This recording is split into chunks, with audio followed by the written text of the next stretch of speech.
The saying goes like this: as with any investment, there is risk involved, and Bitcoin is no different. But as an expert in the Bitcoin field, I will be helping you to minimise that risk. So perhaps take this lecture on as a disclaimer, saying that the value of Bitcoin can rise and fall.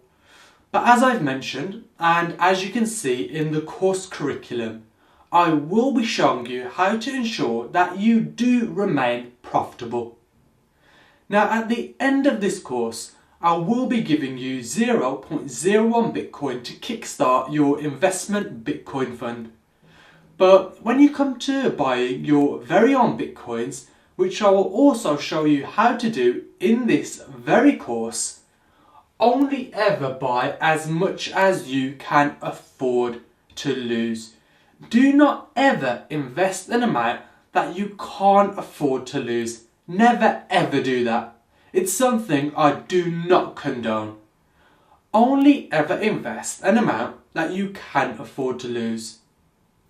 So there you have it. That's the so-called, let's say, disclaimer of earnings potential covered in this lecture.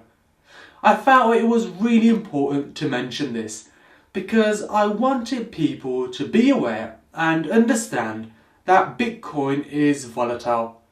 But of course, if you can risk an amount you are comfortable with losing, then you can actually profit from that volatility. And I also wanted people to be aware that this isn't a get-rich-quick scheme. I will be showing you everything in terms of how to profit from Bitcoins during the long term. It's not a get-rich-quick scheme.